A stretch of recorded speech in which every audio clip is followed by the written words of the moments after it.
Big boss Telugu season 8 హౌస్లో అయితే కాస్త హడావుడి కనిపిస్తూ ఉంది. ఆడియన్స్లో మాత్రం ఎక్కడో ఇంకా కొంచెం అంటే వెనకడుగు అయితే కనిపిస్తూ ఉంది. సీజన్ని సక్సెస్ అయిందని ఒప్పుకోవడంలో ఇప్పటికీ ఇంకా ప్రేక్షకులు అయితే ముందుకు రావట్లేదు. సీజన్ చూస్తే ప్రస్తుతానికైతే సోసోగా నడిచిపోతుంది. ఒక ఎపిసోడ్ గ్రాఫ్ పైకి పెరిగింది అనుకునే లోపు మరో ఎపిసోడ్ టక్కన నేల మీద అయితే పడిపోతూ ఉందన్నమాట. ఇక హౌస్లో కంటెస్టెంట్స్ గురించి మాట్లాడుకుంటే అందరూ వాళ్ళ తరపున వాళ్ళు కంటెంట్ ఇవ్వడానికి బాగానే కష్టపడుతున్నారు. కానీ సోనియా మాత్రం పనిగట్టుకొని కావాలని ఆ నెగిటివిటీని స్ప్రెడ్ చేయడంలో మాత్రం చాలా అంటే చాలా బాగా సక్సెస్ అవుతుంది. సమయం సందర్భం ఏదైనా కావచ్చు, అవకాశం ఉందా లేదా ఇవన్నీ అనవసరం. సోనియా మాత్రం నెగిటివిటీని హౌస్ మొత్తం స్ప్రెడ్ చేసుకుంటూ వెళ్ళిపోతుంది. అక్కడ స్కోప్ లేకపోయినా కానీ, అంటే అక్కడ ఎలాంటి స్పేస్ లేకపోయినా కానీ తాను ఆ స్పేస్ని క్రియేట్ చేసుకొని ఎవరో ఒకళ్ళ మైండ్లో ఒక చిన్న విషగులికైతే అట్లా వేసేస్తుందన్నమాట. అది అవతల వాళ్ళ వ్యక్తుల గురించి కావచ్చు, లేకపోతే తాను టార్గెట్గా పెట్టుకున్న వ్యక్తుల గురించి కావచ్చు, హౌస్లో అయితే నడుస్తూనే ఉంది. ఇంకా సోనియా పేరు చెప్పగానే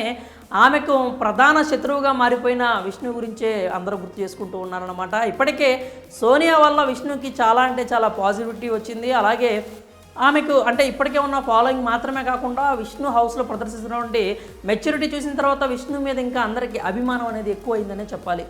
అందుకు స్పెషల్ థ్యాంక్స్ అయితే సోనియాకే చెప్పాలి. విష్ణుప్రియ అభిమానులందరూ కూడా ఇప్పటికే సోషల్ మీడియాలో రోజు సోనియా గురించి తలుచుకుంటూనే ఉన్నారు, సోనియా గురించి పొగుడుతూనే ఉన్నారు. అంటే వాళ్ళ మాటల్లో వాళ్ళు పొగుడుతూనే ఉన్నారు. ఇక ఎందుకంటే సోనియా గురించి మనం ఇలా చెప్పుకోవాల్సి వస్తుంది. విష్ణుప్రియ ఎక్కడ సందర్భం దొరికినా కానీ ఆమె మీదైతే బురద జల్లే ప్రయత్నం అయితే సోనియా ఆపట్లేదు. ఆవిడ చేతికి అవుతున్న బురదనైతే చూసుకోవట్లేదు. విష్ణుప్రియ మీద నేను బురద చల్లానా లేనా అనే ఒక కాన్సెప్ట్లోనే ముందుకెళ్తుంది. కానీ ఖచ్చితంగా ఇది ఆమె ఆటకైతే మంచిది కాదు. ఒకవేళ బిగ్ బాస్ వాళ్ళు సోనియాని ఎంకరేజ్ చేయొచ్చు, కానీ ఆడియన్స్ మాత్రం ఆమెని తిట్టుకుంటూనే ఉన్నారు. అది ఆమెకి ఆమె కెరియర్కి ప్రమాదకరంగా కూడా మారే ప్రమాదం ఉంది. ఎందుకంటే అంటే ఒక వ్యక్తి మీద, ఒక పబ్లిక్ ఫిగర్ మీద, లేకపోతే ఒక ఆర్టిస్ట్ మీద అంత నెగిటివిటీ రావటం అనేది వాళ్ళ కెరీర్కి అంత మంచిది కాదు. ఆ షో వరకు బాగానే ఉంటుంది, కానీ బయటకు వస్తే అంత వర్కౌట్ అయ్యే పరిస్థితులు అయితే కనిపించవు. అసలు ఇప్పుడు మనం ఇదంతా ఎందుకు మాట్లాడుకుంటున్నామంటే, నిన్నటి ఎపిసోడ్లో చూసుకున్నా కానీ డే 12లో ఆ సందర్భం వచ్చినప్పుడల్లా విష్ణుప్రియ మీద విషం చిమ్మటానికైతే సోనియా చూస్తూనే ఉంది.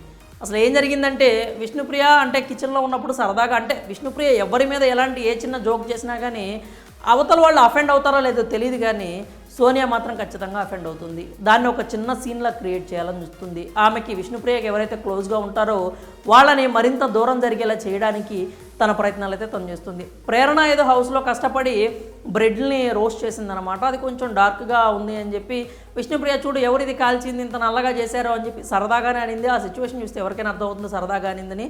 ఆ విషయాన్ని ఆ ప్రేరణ కూడా మా అంత ఇదిగా కూడా తీసుకోలేదనమాట. పక్కనే ఉన్న చైర్లో ఉన్న సోనియాకైతే వెంటనే పాపం బాగా అఫెండ్ అయిపోయింది.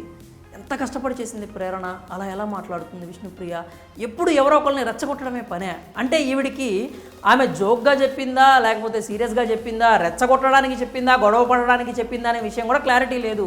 కంటెంట్ ఇవ్వటం మీదే దృష్టి ఉందన్నమాట. అంతే. వెంటనే నిఖిల్ కూర్చొని ఉన్నాడు కదా, సడన్గా కుర్చీ నుంచి లేచి వెళ్ళబోయేసరికి నిఖిల్ చేయబట్టుకొని ఆపి, ఏంటి నాన్న, ఏమైందమ్మా, ఎక్కడికి వెళ్తున్నావమ్మా అంటే, ఈయన ఓదార్చటాల్లో ముందున్నాడు కాబట్టి హౌస్లో ఆట సంగతి వదిలేస్తే ఓదార్చటాల్లో మాత్రం నిఖిల్ అయితే ముందు ఉంటున్నాడు. ఇప్పటికైనా నిఖిల్కి జ్ఞానోదయం అవుతుందో లేదో అర్థం కావట్లేదు, కానీ ఎవరు లోలో ఉన్నా మనోడైతే వెళ్ళి హక్ చేసుకొని నీతి వాక్యాలు అయితే బోధిస్తున్నాడు. కానీ తన ఆటనైతే గాలికి వదిలేశాడనే విషయం పట్టించుకోవట్లేదు.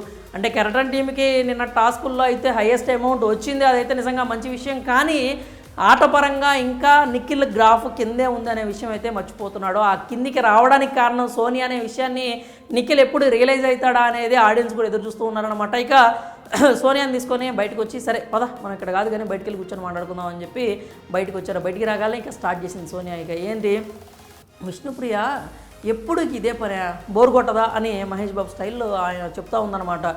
ఎందుకు ఎప్పుడు ఎవరో ఒకరిని ఏదో అంటూనే ఉంటుంది, రెచ్చగొడుతూనే ఉంటుంది. ఆ మాటలు అంటే ఏదో ఒకటి కష్టపడి చేశారు కదా, తినచ్చు కదా, ఎందుకు అలా మాట్లాడుతుంది అని చెప్పి విష్ణుప్రియ మీద అయితే ఆమె చెప్పాలనుకున్నది చెప్పింది. నిఖిల్ దగ్గర కాస్త బ్యాడ్ చేయాలని చూసింది, కానీ నిఖిల్ మాత్రం ఎక్కడ మాట జారకుండా సరే వదిలేసేయి ఊరుకో అన్నట్లుగా మనోడు సముదాయించే ప్రయత్నం అయితే చేశాడు.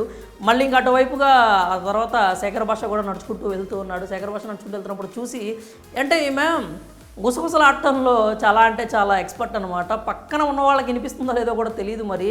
మైక్ ఉన్నా కానీ మనకైతే ఏం అర్థం కావట్లేదు డైలాగులు. కానీ మా సాధ్యమైనంత వరకు అర్థమైంది ఏంటంటే ఈయన ఖచ్చితంగా శేఖర్ అన్న నన్ను నెక్స్ట్ వీక్ నామినేట్ చేస్తాడు. ఎందుకంటే నేను ఈ సాక్షుల టాస్క్ అప్పుడు ఆడేటప్పుడు బెనిఫిట్ ఆఫ్ డౌట్ అని ఆయన అన్నప్పుడు పెద్దరికంలా ఉంచుకోవాలి, మాట్లాడితే కొంచెం పెద్దరికంగా ఉండాలి, మీరు ఏదంటే అది ఎలా మాట్లాడతారో నేను ఆయనతో సీరియస్గా మాట్లాడాను.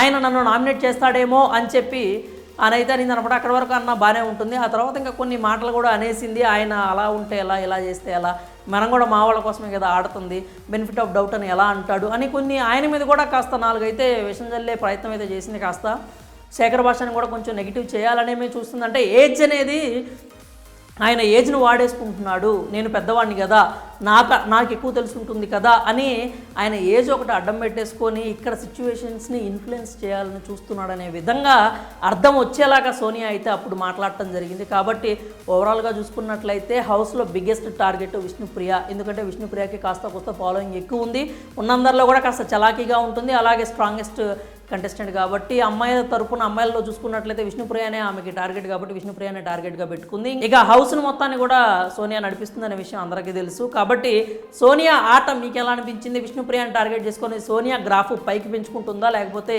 పడేసుకుంటుందా? మీ అభిప్రాయాలను అయితే కామెంట్స్ రూపంలో తెలియజేయండి.